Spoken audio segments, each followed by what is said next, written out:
The morning sun hit the manicured lawns of the Harrington estate, but inside the mansion, the air was cold enough to freeze water. Angela stood outside the breakfast nook, a tray of freshly pressed kale juice and organic oat milk lattes in her hands. The specific, high-maintenance order her mother-in-law, Mrs. Harrington, demanded every single day at 7 a.m. Angela wasn't the maid. She was the wife of Dennis Harrington, the heir to this dynasty. But after 5 years of marriage, the line between wife and servant had blurred into nothingness. Just as she reached for the door handle, Dennis's voice drifted through the gap. It wasn't the soft, affectionate tone he used to use when they were children playing hide and seek in the gardens her father managed. It was a tone dripping with exhaustion and a cruel sort of embarrassment. "Mom, stop nagging me about the charity gala. I can't take Angela," Dennis said, the sound of silverware clinking against china following his words. "Do you know what the guys at the club called her last week? The housekeeper with a ring. It's humiliating. She doesn't know how to talk about mergers or the market. She just knows how to polish silver and deadhead roses. I need a partner, not a glorified nanny." Angela froze. The tray in her hands didn't shake. Her grip just tightened until her knuckles turned white. "Finally, you see it." Mrs. Harrington's voice was sharp, triumphant. "I told you marrying the gardener's daughter was a mistake. Good genes matter, Dennis. Look at Serena. She has an MBA. She has pedigree. She's back in town, you know. She's helping you with the company, isn't she? That is the kind of woman a Harrington needs." "Serena is brilliant," Dennis sighed, a softness entering his voice that Angela hadn't heard in years. "She understands the pressure I am under. When I come home, I don't want to see Angela waiting like a loyal dog. It's suffocating. God, why did I marry such a useless woman?" The word hung in the air, heavy and suffocating. Angela looked down at the breakfast she had woken up at 5 a.m. to prepare, because the new chef didn't get the texture of the kale right. She thought of the nights she spent rubbing ointment on Dennis's father's swollen, gouty ankles, because the old man refused to let a nurse touch him. She thought of the business English and French books hidden under her side of the bed, studied in secret so she wouldn't embarrass him. It turns out none of it mattered. To them, she was just the help that Dennis had accidentally slept with and foolishly married. Angela didn't kick the door open. She didn't scream. She walked calmly to the kitchen, dumped the expensive juice and lattes into the sink, and watched the green and beige liquid swirl down the drain. Then, she walked out the back door, past the pool, straight to the master garden. There, climbing the trellis, was the massive eternal flame rose bush. It was rare, vibrant, and difficult to keep alive. She and Dennis had planted it together when they were 10 years old. "This is us, Angela," he had said then, his hands covered in dirt. "It'll grow forever." Angela picked up the heavy-duty shears her father used to use snip. The sound was loud in the quiet mornings. Snip, snip, thick. Thorny branches fell to the earth. She wasn't pruning, she was butchering. She was severing the root. By the time Dennis came storming out onto the patio, alerted by the noise, the trellis was bare. The symbol of their childhood love lay in a heap of ruins at her feet. "Angela, have you lost your mind?" Dennis shouted, rushing over in his Italian suit, checking his watch as if her mental breakdown was merely making him late for a meeting. "Do you know how much that landscaping is worth? What is wrong with you this morning?"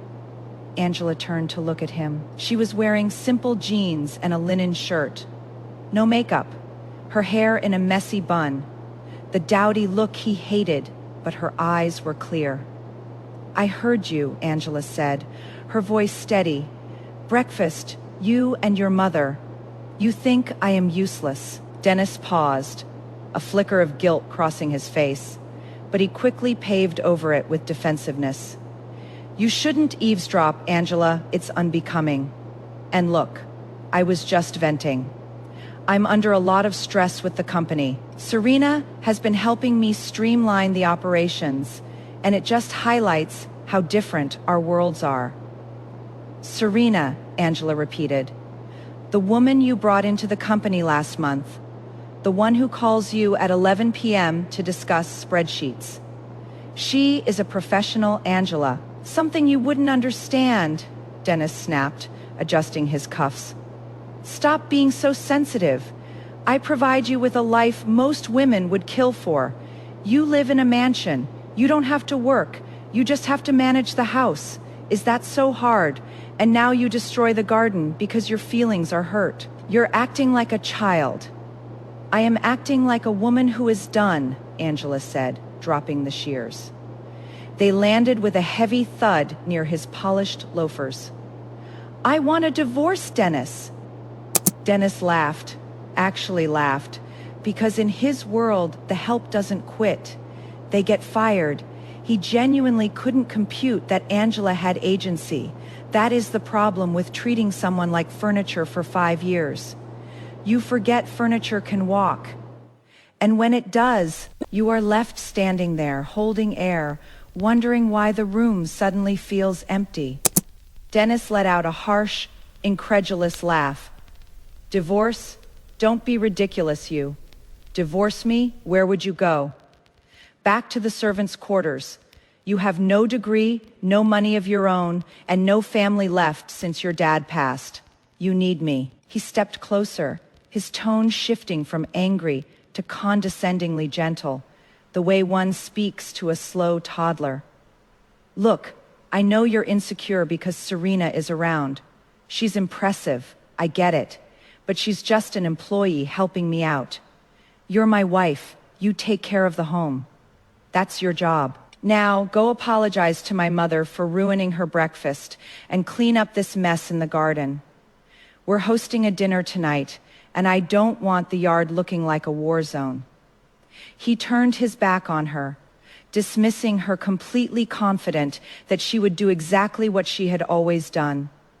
Swallow her pride and serve him. But he didn't see the way Angela looked at his retreating back. It wasn't with love or even anger anymore.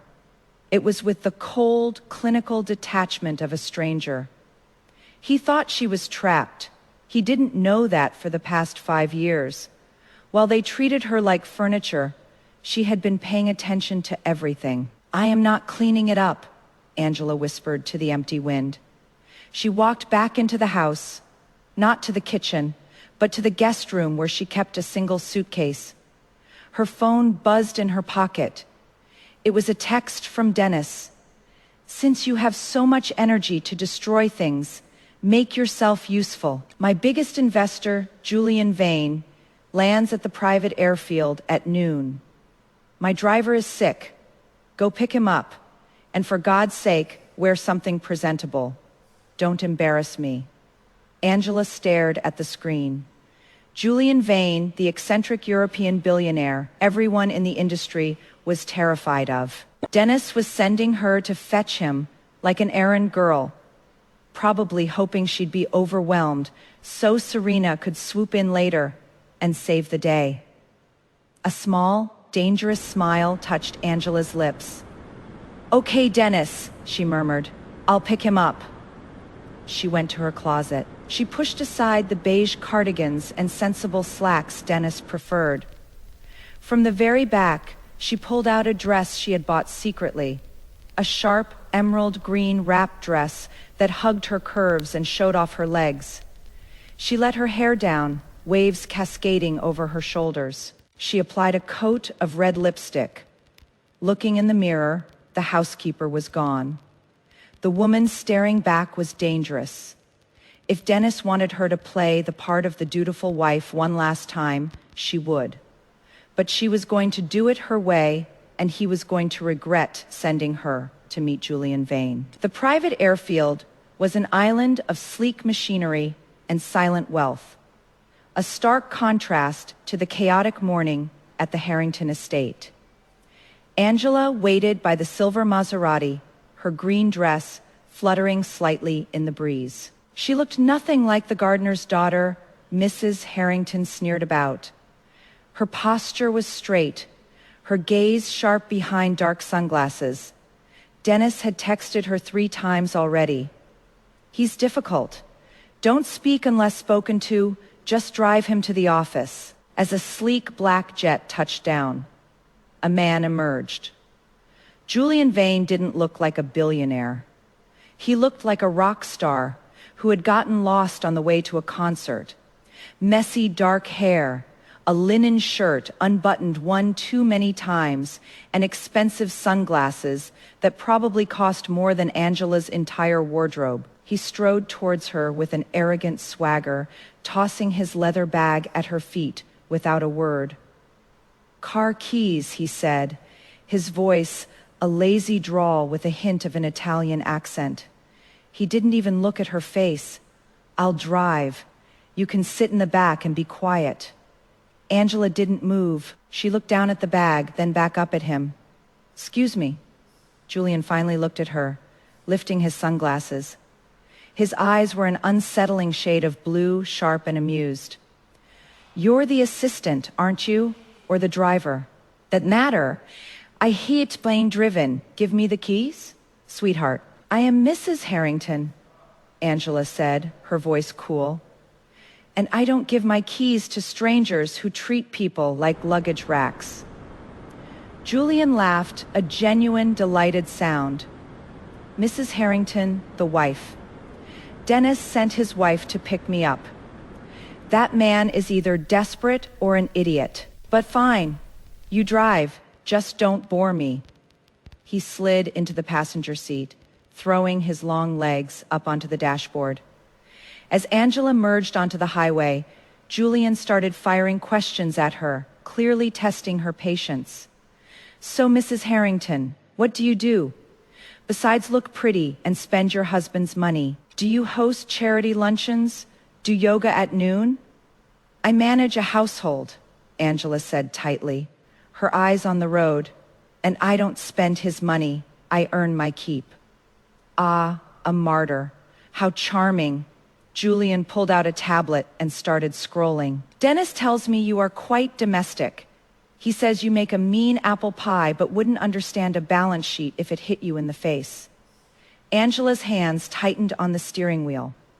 Dennis was discussing her like that to a business partner. "My husband," Angela said, her voice dropping an octave, "underestimates a lot of things, including his own ability to keep his investors happy." Julian raised an eyebrow. "Is that a threat, Mrs. Harrington?" Suddenly, a red sports car swerved aggressively in front of them, cutting Angela off. She slammed on the brakes, the Maserati skidding slightly, but staying in control. Julian was thrown forward, his tablet sliding to the floor. The driver of the sports car leaned out the window, shouting obscenities and making a rude gesture. Julian's face darkened instantly. "Let me handle this peasant," he snarled, reaching for the door handle as the cars came to a stop at a red light. "Sit down," Angela ordered. It wasn't a request. Before Julian could react, Angela unbuckled her seatbelt and stepped out of the car. She walked calmly over to the red sports car. The driver, a burly man in a tank top, was still shouting. "You cut me off, lady. Learn to drive." Angela leaned into his window, her voice low and dangerous. "You were going 90 in a 55 zone. You almost caused a collision with a vehicle worth more than your life insurance policy. And the man in my passenger seat is currently deciding whether to sue you for whiplash or buy the company you work for just to fire you. So, I suggest you apologize and drive away very slowly." The man blinked, looking from Angela's steely gaze to the angry billionaire in the Maserati. His bravado vanished. "Sorry, my bad." Angela walked back to the car, slid into the driver's seat, and calmly merged back into traffic as the light turned green. Julian stared at her, mouth slightly open. You handled that. I deal with temper tantrums every day, Angela said dryly. Usually from my mother-in-law, but the principle is the same. Julian let out a low whistle. Dennis told me his wife was a delicate flower, a doormat, he lied. He didn't lie, Angela said, her gaze fixed on the horizon. He just never bothered to look properly. When they arrived at the Harrington office building, Dennis and Serena were waiting in the lobby. Serena looked impeccable in a tailored cream suit, holding a stack of files. She smiled brightly as Julian approached, extending a hand. Mr. Vane, welcome. I am Serena, the coup. We are so honored to have you. She glanced at Angela, her smile turning patronizing. Oh, Angela, thank you for playing chauffeur. You can go home now.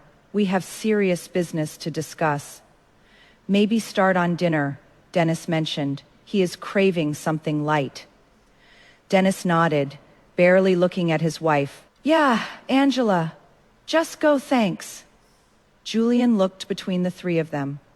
He saw the dismissal in Dennis's eyes, the smugness in Serena's, and the quiet dignity in Angela's posture. Actually, Julian said, draping an arm casually around Angela's shoulders, pulling her slightly closer, I am starving, and I hear Mrs. Harrington makes excellent food, but I am not in the mood for light. I want something real, spicy, authentic, like the woman who just saved my life on the freeway. Dennis frowned. Saved your life? What are you talking about? Long story. Julian waved a hand. The point is, I am only signing this deal if we have dinner at your house tonight. And I want her, he pointed a finger at Angela, to join us at the table, not serving eating. Serena's smile faltered. But Mr. Vane, we have reservations at Le Bernardin. Cancel them, Julian snapped. He turned to Angela, a mischievous glint in his eye. What do you say, Mrs. Harrington? Will you cook for me? I promise to be a better guest than your husband is a host. Angela looked at Dennis, who was staring at her with a mix of confusion and annoyance. He needed this deal. He needed Julian's money. And suddenly, he needed her. I'll cook, Angela said, a small, triumphant smile playing on her lips. But I am making what I like, spicy. And if you can't handle the heat, Dennis, well, maybe you should leave the kitchen. The Harrington Mansion's dining room was a masterpiece of old money restraint. Muted grays, polished mahogany, and an heirloom crystal chandelier that had probably witnessed more silent marital disputes than actual joy. Tonight, however, the air crackled with a different kind of tension. In the kitchen, Angela moved with a fluidity she hadn't allowed herself in years. Gone were the bland, steamed vegetables and unseasoned poached fish her in-laws demanded. Tonight, the air was thick with the scent of garlic, smoked paprika, and searing chilies. She was making her grandmother's gumbo, rich, dark, and unapologetically spicy. A dish that spoke of soul and sustenance, not status. As she stirred the roux, she heard Serena's high-practiced laugh from the living room. Oh, Dennis, you're too funny, of course. The merger makes sense. It's synergy. Angela's hand tightened on the wooden spoon. Synergy, a word Serena used like a weapon to make herself sound indispensable. Is that burning? Mrs. Harrington's voice cut through the doorway. She stood there, nose wrinkled in distaste, clutching her pearls as if the smell of spices was a personal affront. Angela, what on earth are you making? We have guests. Mr. Vane is a sophisticated European. He doesn't want peasant food. Mr. Vane specifically asked for something real, Angela replied calmly. Not turning around, she tasted the sauce. Perfect. A slow burn that built at the back of the throat, and I'm giving him exactly that. Well, make sure there's a salad for Dennis and his father, Mrs. Harrington sniffed. Their stomachs are delicate. You know how they get. They can eat bread, Angela murmured under her breath, plating the steaming gumbo into rustic ceramic bowls instead of the fine china. When she carried the tureen into the dining room, silence fell. Julian Vane sat at the head of the table, flanked by a nervous-looking Dennis and a preening Serena. Mr. Harrington Sr., a man whose face was perpetually etched with disapproval, stared at the dark, fragrant stew with suspicion. "What is this?" Dennis asked, eyeing the bowl as if it contained poison. "Gumbo, Angela. We discussed light Mediterranean. This is heavy." "Tree it," Julian interrupted. His eyes locked on Angela as she took her seat. Not at the foot of the table where she usually hovered, ready to refill wine glasses, but right next to him. He pulled out her chair. "It smells divine." He took a spoonful. His eyes closed for a moment, and a genuine smile spread across his face. "Incredible. The depth of flavor. It reminds me of my travels in New Orleans. Passionate, fiery, just like the chef."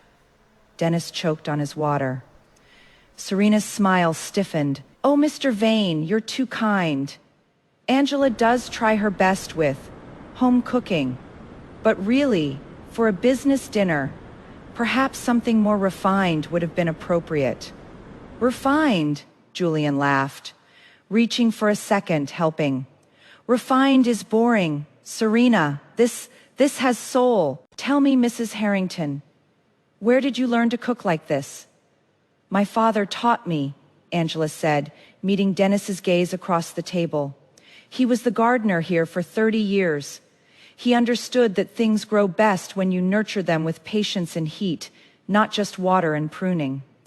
Dennis flinched. The reference to the destroyed rose garden hung in the air.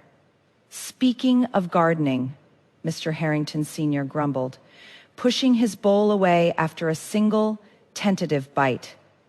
"The roses look dreadful today. Completely butchered, Angela. Did you fire the new landscaper?" "No," Angela said quietly. "I pruned them myself. Sometimes you have to cut away the dead weight to let new life bloom." "Well, you ruined them," the old man snapped. "Just like you ruined this dinner. It is too spicy. My stomach is already churning. Here, let me get you some water, Mr. Harrington." Serena jumped up, ever the eager pleaser, rushing to the sideboard. "I made sure to order a special mineral water just for you. Angela forgot to put it out." She poured a glass and handed it to the patriarch with a flourish. He took a sip, sighing dramatically. "Thank you, Serena. At least someone in this house knows how to take care of people." Suddenly, Mr. Harrington's face went pale. He clutched his stomach, a sheen of sweat breaking out on his forehead. A low, ominous gurgle echoed in the silent room. "Father?" Dennis asked, alarmed. "My stomach," the old man gasped. He stood up abruptly, knocking his chair over, and bolted for the hallway bathroom. Dennis turned to Angela, furious. "What did you put in that food? You poisoned him." "I didn't," Angela said calmly, taking a sip of her wine. "He barely ate a bite. But Serena," she insisted on that special mineral water. "Did you check the expiration date, Serena? Or did you just grab the fancy bottle from the pantry that's been there since 2015? Serena's face drained of color. She looked at the bottle in her hand. It was dusty. Very dusty. I didn't know," she stammered. Julian burst out laughing. "Oh, this is rich. The perfect executive poisons, the chairman with expired water, while the useless wife cooks the best meal I've had in months. Dennis, you really know how to pick 'em." Dennis looked from his retching father's direction to his horrified mistress, and finally to his wife, who was calmly enjoying her gumbo as if nothing had happened. For the first time, he saw a stranger sitting across from him. Someone powerful, someone dangerous. "This isn't funny, Julian," Dennis hissed. "My father is ill." "He is fine," Julian waved a hand dismissively. Just a little cleanse, good for the soul. Now, let's talk business. Or rather, let's talk about why a man with a wife like this needs a partner, like her. He gestured vaguely at Serena with his spoon. We are discussing a merger, Serena said, trying to regain control, her voice trembling slightly. A partnership that will redefine the market. I don't do business with men who can't recognize value, Julian said coldly, his amusement vanishing. He stood up, wiping his mouth with a linen napkin. Dennis, your proposal is lacking. Just like your judgment, I am not signing anything tonight. Dennis stood up, panic in his eyes. Julian, wait. We can fix this, Angela. Tell him how important this is. Angela looked up at her husband. She saw the desperation, the weakness, and she felt nothing. I think, Angela said softly, that Mr. Vane has made his decision. And frankly, Dennis, so have I. She stood up, picked up her half, empty wine glass, and walked out of the dining room, leaving Dennis standing in the ruins of his perfect dinner with a sick father, a humiliated mistress, and a billionaire who was looking at his wife's retreating figure with far too much interest. As she passed Julian, he leaned in and whispered, "Nice exit, Mrs. Harrington. But the show is not over yet. Meet me in the library in 10 minutes. I have a proposition for you." Angela paused, her heart skipping a beat. A proposition from Julian Vane. It could be a lifeline or a trap. But looking back at the chaos she left behind, she knew one thing. She wasn't going to be anyone's doormat anymore. She was going to the library. The library of the Harrington estate was a mausoleum of unread leather, bound books, and heavy velvet drapes. Julian Vane was already there, leaning against a mahogany desk, swirling a glass of amber liquid. He didn't look like a potential savior. He looked like the devil offering a deal at the crossroads. "Close the door," he said without turning around. Angela did, her heart pounding a frantic rhythm against her ribs. "What proposition?" "Dennis is an idiot," Julian stated flatly, turning to face her. "He thinks he needs Serena's MBA to run this company. He doesn't. He needs someone with actual spine, someone who can handle a crisis without fainting or poisoning the chairman, someone like you." "I am not interested in running his company," Angela said, crossing her arms. "I want a divorce. I want out." "I know," Julian smirked. "That is why I am offering you a job, not as his wife, as my consultant. I am buying Harrington Enterprises' hostile takeover, and I need someone on the inside to tell me where the bodies are buried, literally and figuratively." Angela stared at him. "You want me to spy on my husband, ex-husband," Julian corrected. "Think about it, Angela. You know his weaknesses, you know his passwords, you know which accounts he hides from the IRS. Help me take him down, and I'll make sure you walk away with enough alimony to buy your own island, and I'll give you a percentage of the company." It was tempting. So incredibly tempting, revenge, served cold and profitable. But before she could answer, the heavy oak door creaked open. It wasn't Dennis. It was Mrs. Harrington. She stood there, clutching a bottle of pills, her face pale and pinched. "Angela," she hissed, ignoring Julian completely. "My vitamins are gone. Did you take them? The ones Dr. Evans prescribed for my nerves?" Angela frowned.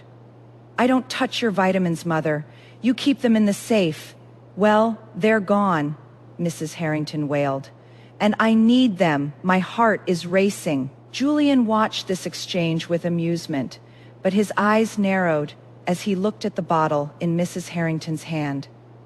He walked over and plucked it from her trembling fingers.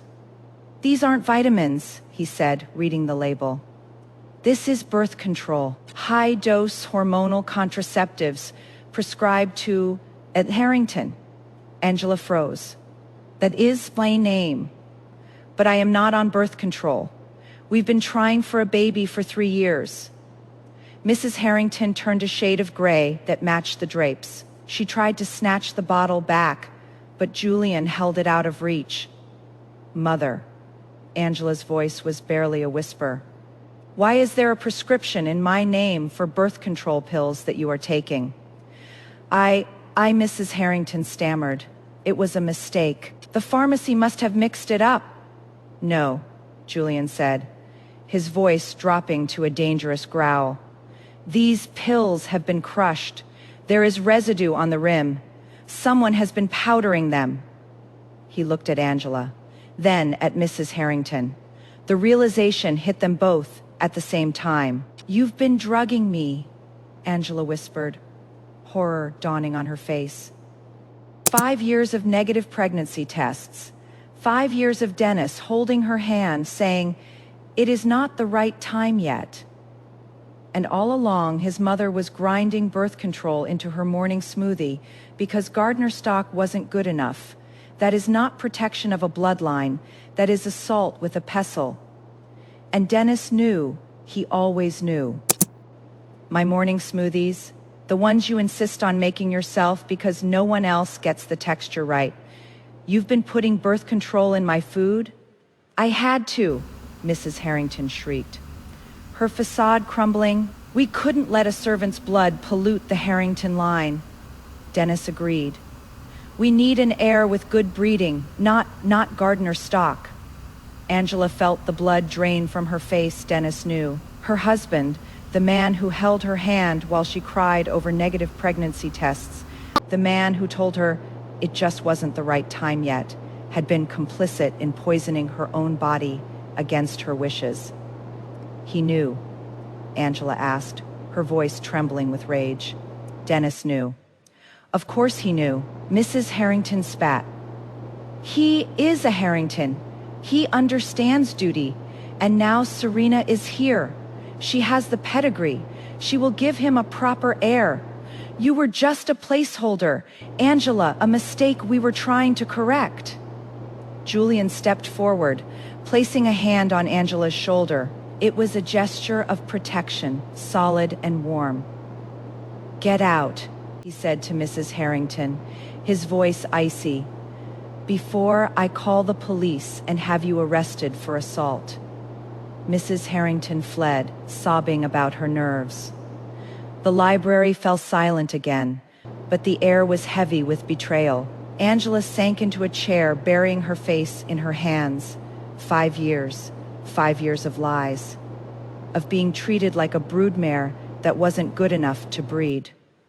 So Julian said softly, kneeling beside her, about that job offer. Still think it is too harsh. Angela lifted her head. Her eyes were dry now, burning with a cold fire. No, she said, it is not harsh enough. I'll help you, Julian. I'll tell you everything. But I want one thing in return. Name it, Julian said. I want the rose garden back, she said. Not the flowers, the land, the deed to the estate, when you take over. I want this house. I want to burn it down. Julian smiled. A slow, predatory grin. Deal. Just then, the library door burst open again. Dennis stood there, flushed and frantic. Serena clinging to his arm, looking smugly radiant. Angela, there you are, Dennis panted. We have news, wonderful news. We're pregnant, Serena squealed, holding up a positive pregnancy test like a trophy. Can you believe it? On the first try. It is a miracle, Dennis beamed, pulling Serena close. See, Angela, it was meant to be. Serena is fertile. She is perfect. This is the sign we needed. I want the divorce finalized immediately. I need to marry the mother of my child. Angela looked at the test, then at Dennis's joyous face, then at Serena's triumphant smirk. She thought of the crushed pills in her smoothies. She thought of the Gardner stock insults. And she started to laugh. It was a low, chilling sound that made Dennis's smile falter. "Congratulations," Angela said, standing up. "I am so happy for you both. Really, a miracle indeed." She walked over to the desk, picked up a pen, and signed the divorce papers that had been sitting there since the morning, untouched. "Here," she said, thrusting the papers at Dennis. "You are free. Go be a father. I am sure you'll be exemplary." She turned to Julian. "I am ready to leave now. My bags are packed." "Wait," Dennis said, confused by her sudden compliance. "You are leaving with him." "I am leaving with my new employer," Angela corrected. "And Dennis, one last piece of advice. Check the expiration date on everything in this house, including your miracles." With that, she walked out of the library, leaving her ex-husband holding a paper that cost him his wife and a woman holding a stick that would cost him his future. As they walked to Julian's car, he leaned in. "You know Serena's not pregnant, right?" "Of course she isn't," Angela replied, opening the car door herself. "Serena has been taking those vitamins from Mrs. Harrington's stash for months. She thinks they're for her skin," she told me herself. Julian threw his head back and laughed. "Oh, this is going to be fun." The Harrington estate had never seen a faster wedding. Within a month of Angela's departure, the gardens were replanted with imported peonies, Serena's favorite. Naturally, the staff was replaced with a sleek agency team, and Dennis and Serena were married in a ceremony that screamed, "New money trying too hard." Angela watched it all from a distance, or rather, from the sleek, minimalist office of Vane Enterprises, where she now worked as a high-level consultant. Julian had been true to his word. He was ruthless in business, but surprisingly fair as a boss. And he let her keep the rose garden deed in a safe deposit box, a promise for the future. Meanwhile, back at the mansion, paradise was cracking. Serena's pregnancy was becoming complicated. She claimed to have terrible morning sickness, which conveniently kept her out of the office and in bed until noon. She demanded pickles and ice cream at 3 a.m., sending the new staff scrambling. But her belly remained flat as a board. "It is just bloating," she'd snap when Dennis asked to feel the baby kick. "The doctor says I am carrying small. It's chic." Mrs. Harrington was ecstatic, knitting tiny cashmere booties and planning a nursery that cost more than most people's houses. She'd completely forgotten about her nerves and the missing pills, too busy gloating about the purebred grandchild on the way. Then came the day of the 20-week ultrasound. Dennis had cleared his schedule. He was practically vibrating with excitement. He wanted to see his son. He wanted to hear the heartbeat that proved he was a man, a patriarch, a success. Serena stalled. She claimed a headache. She claimed a car wouldn't start. Finally, Dennis practically dragged her into the limousine. At the exclusive private clinic, the doctor, a stern woman with no patience for nonsense, applied the gel to Serena's stomach. Dennis held his breath, staring at the monitor. Silence stretched. The doctor moved the wand around, frowned, adjusted the settings. "Mrs. Harrington," the doctor said slowly, "when was your last period?" "Oh, about 5 months ago," Serena lied smoothly. "I've just been so busy with the wedding and the merger." "I see," the doctor said, wiping the gel off. "Well, there seems to be a misunderstanding. Your uterus is empty." Dennis blinked. "What is the baby hiding?" "There is no baby, Mr. Harrington," the doctor said bluntly. "And based on the lining of your uterus, Mrs. Harrington, you are not pregnant. You haven't been pregnant. In fact, your hormone levels suggest you've been on high-dose contraceptives recently." The room went dead silent. Dennis turned to Serena. She was pale, her hands trembling. "Serena," he whispered, "you said, I thought I was, Serena cried, bursting into tears. The test was positive. I swear, maybe it was a false positive. Maybe I had a miscarriage and didn't know. A miscarriage doesn't leave contraceptive hormones in your system, the doctor pointed out dryly. Dennis stood up, his face a mask of betrayal. You lied. You lied to trap me into marriage. I did it for us, Serena sobbed, grabbing his arm. I knew you wanted an heir. I thought if we were married, we could just try again. I love you, Dennis. Dennis shoved her away. Get out of my sight. He stormed out of the clinic, leaving his weeping wife behind. He drove aimlessly for hours, his mind reeling. The miracle baby was a lie. His perfect wife was a fraud. And Angela had warned him. Check the expiration date on your miracles. He pulled over to the side of the road and dialed his mother. Mom, he choked out. Serena isn't pregnant. She was taking your pills, the ones you used on Angela. There was a long silence on the other end. Then a gasp. My pills. Mrs. Harrington shrieked. But those were for Angela, to keep the bloodline pure. How could Serena be so stupid? Because she is a liar, Mom, Dennis yelled into the phone. Just like us. We deserve this. We deserve every bit of it. He hung up and stared at the steering wheel. He felt hollowed out, empty. But the worst was yet to come. A week later, Julian Vane announced his acquisition of Harrington Enterprises. The hostile takeover was complete. The board, tired of Dennis's erratic behavior and the scandal of the fake pregnancy, which had somehow leaked to the press, thanks to a very efficient anonymous tip, voted him out as CEO. Dennis returned to the mansion to find the locks changed. His key didn't work. Standing on the porch was Angela. She looked different, radiant. She wore a simple white sundress, her hair loose and shining.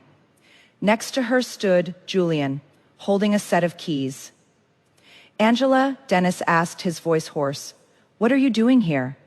I own the house, Angela said simply. Julian gave it to me. It was part of my consulting fee. You took my home, Dennis staggered back. I took back what was mine, Angela corrected. The garden, the memories before you poisoned them, and now I am taking the rest. She gestured to the driveway. A moving truck was pulling up. Your things are being sent to a storage unit, she said. Serena's things are being donated to charity. I suggest you call a cab. Dennis looked at her, really looked at her. For the first time in years, he saw the strength he had ignored, the beauty he had taken for granted. Angela, he whispered, I am sorry. I made a mistake, Serena. She lied about the baby. I can fix this. We can try again. I want a family with you. Angela looked at him with pity. It is too late for that, Dennis. Why? He pleaded. We can adopt. We can. No, Julian interrupted, stepping forward. He handed Dennis a manila envelope. You can't. What is this? Dennis took the envelope with shaking hands. Medical records, Julian said, from your annual physical last year, the one you were too busy to read properly, the one my team found when we audited the company insurance files. Dennis tore open the envelope. His eyes scanned the document. Diagnosis, congenital bilateral absence of the vas deferens, caused genetic mutation. The Harringtons poisoned Angela for 5 years to prevent bad blood from polluting their precious lineage. Turns out, Dennis's blood wasn't going anywhere anyway. His mother destroyed a woman's autonomy, her son's marriage, and their future, all to protect a genetic line that was already a dead end. That is not irony. That is karma with a medical degree. Conclusion. Sterility. Impossible to conceive naturally. Dennis dropped the paper. The world spun. "I am sterile," he whispered. "You always were," Angela said softly. "Those years we tried, it wasn't me. It was never me. And your mother, she poisoned me for nothing. Because she was so obsessed with bad blood, she didn't realize her own son couldn't pass on any blood." Dennis fell to his knees on the gravel driveway. He had lost his company. He had lost his home. He had lost his wife, and now he had lost his future. The Harrington line ended with him. "Goodbye, Dennis," Angela said. She turned and walked into the house, Julian following close behind. The heavy oak door closed with a final resounding thud. Dennis was left alone in the driveway of the house he grew up in, weeping for the children he would never have and the woman he should have cherished. The news of Dennis Harrington's fall from grace spread through New York's high society faster than spilled champagne. The once proud CEO was now living in a modest apartment in Queens, his assets frozen pending the finalization of the Vane acquisition. Serena had fled back to her parents in the Hamptons, humiliated and penniless after the prenup Dennis's mother insisted on, ironically, to protect family wealth, left her with nothing. Meanwhile, Angela was thriving. She had turned the Harrington estate into a sanctuary, not for herself, but for the community. The Eternal Flame Rose Garden was replanted, this time as a public park and organic farm, employing local youth and teaching them sustainable agriculture. The mansion itself became the headquarters for her new foundation, the Angela Pad, dedicated to empowering women escaping toxic relationships. But the coup de grace was yet to come. The annual Metropolitan Charity Gala, the event of the season, was being held at the Plaza Hotel. It was the night everyone who was anyone would be there, including, rumors whispered, the mysterious new owner of Harrington Enterprises and his elusive partner. Dennis received an invitation. It was a pity invite, sent by a former board member who enjoyed watching train wrecks. He almost didn't go. But a perverse part of him needed to see her one last time to see what she had become without him. He arrived in a rented tuxedo, feeling small and shabby among the diamonds and designer gowns. The ballroom was buzzing. All eyes were on the stage, where a grand piano sat under a spotlight. Then the announcer's voice boomed. "Ladies and gentlemen, please welcome our hosts for the evening, Mr. Julian Vane and Miss Angela Harrington." A hush fell over the crowd. Angela walked onto the stage. She wasn't wearing the sensible beige she used to hide in. She was breathtaking in a custom-made gown of midnight blue velvet, dripping with sapphires that matched Julian's eyes. Her hair was swept up in an elegant chignon, revealing the graceful curve of her neck. She looked like a queen. Julian walked beside her, looking every bit the dashing billionaire in a bespoke tuxedo. He held her hand, not possessively, but with reverence. They sat at the piano bench together.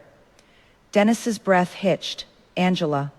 Playing piano, she used to tell him she only knew chopsticks. But as their fingers touched the keys, a melody poured forth, a complex, hauntingly beautiful duet by Rachmaninoff. It was powerful, passionate, and technically flawless. The audience watched, mesmerized. Angela played with a fire Dennis had never seen, her body swaying with the music, her eyes closed in rapture. Julian matched her note for note, their chemistry undeniable. When the final chord resonated through the hall, the applause was deafening. A standing ovation. Dennis stood frozen, tears streaming down his face. He remembered the nights he spent complaining about her lack of culture, while she silently absorbed everything, practicing in secret on the old upright piano in the servants' quarters. She was brilliant, and he had been blind. After the performance, Angela took the microphone. Her voice was clear and confident. "Thank you," she said, smiling at the crowd. "Tonight is not just about music. It is about resilience. It is about rebuilding from the ashes. 5 years ago, I was told I wasn't enough, that my background, my family, my very existence was a mistake. But tonight, I stand here as a woman who defines her own worth." She paused, her gaze scanning the room until it landed on Dennis, standing in the shadows. "I am launching a new initiative tonight," she continued. "The Second Bloom Grant. It will provide full scholarships and business capital to women who have been underestimated, undervalued, and silenced. Because sometimes the most beautiful flowers grow from the scorched earth." The room erupted in cheers again. Julian wrapped an arm around her waist, whispering something that made her laugh. A genuine, joyous sound Dennis hadn't heard in years. Later that night, Dennis found himself cornered near the bar by his mother. Mrs. Harrington looked aged, her once imperious face now lined with bitterness. "Look at her," Mrs. Harrington hissed, clutching a glass of cheap wine, parading around like she owns the place. "With that man, it is disgusting." "It is magnificent," Dennis whispered, unable to take his eyes off Angela. "She is magnificent, Mom, and we broke her." "She is a gardener's daughter," Mrs. Harrington snapped. "She doesn't belong here." "She is here," Dennis said, turning to face his mother. "And where are we? Begging for drinks at a party we used to host." "You poisoned her, Mom. You destroyed my marriage. You destroyed my life. And for what? A legacy that ends with me?" Mrs. Harrington recoiled as if slapped. "I did it for you, for the family name." "There is no family name," Dennis shouted, drawing stairs. "I am sterile. The line ends here. All your scheming, all your cruelty, it was for nothing." He threw his glass against the wall, shattering it. The sound echoed the breaking of the last tie to his mother. He turned and walked out of the gala, out of the hotel, and into the cold New York night. Back on the stage, Julian leaned in to Angela. "You saw him?" "I saw him," Angela said calmly. "He looks lost. Do you pity him?" Angela thought for a moment. She looked at the man beside her, the man who saw her worth when no one else did, who fought for her, who built her up instead of tearing her down. "No," she said softly, "I don't pity him. I just don't feel anything at all. He is part of my past. You are my future." Julian smiled and kissed her hand. "Then let's go home. Our garden needs tending." They left the gala hand in hand, stepping into a waiting car that whisked them away to a life filled with laughter, music, and the sweet scent of roses that would never again be cut down. And in the dark, empty apartment in Queens, Dennis Harrington sat alone, staring at a faded photograph of two children planting a rose bush, realizing too late that he had held the sun in his hands and let it go for a handful of dust. Here is what the Harringtons never understood. You can't build a legacy by tearing people down. You can't create good breeding by treating human beings like livestock. Mrs. Harrington was so obsessed with bloodlines and pedigree that she forgot the most basic truth. Cruelty doesn't have good genes. Dennis didn't lose Angela because she wasn't enough. He lost her because he never bothered to see who she actually was. He married a brilliant, resilient woman and spent 5 years trying to turn her into a maid. And when she finally left, he discovered she'd been a concert pianist all along, practicing in the servants' quarters while he complained about her lack of culture. The cruelest part isn't that Dennis ended up alone. It is that he ended up exactly where he started, in an empty house, surrounded by things that looked valuable but meant nothing. He had a wife who could cook, play Rachmaninoff, and handle a crisis without fainting. He traded her for a woman who faked a pregnancy with an expired test and couldn't tell vitamins from birth control. That is not a downfall. That is natural selection. So here is my question. When did you realize that someone's potential was just your excuse to stay? When did you understand that being needed isn't the same as being valued? Drop it in the comments. Because I think we've all been Angela at some point, making smoothies for people who were literally poisoning us. The only question is, how long did it take you to stop drinking?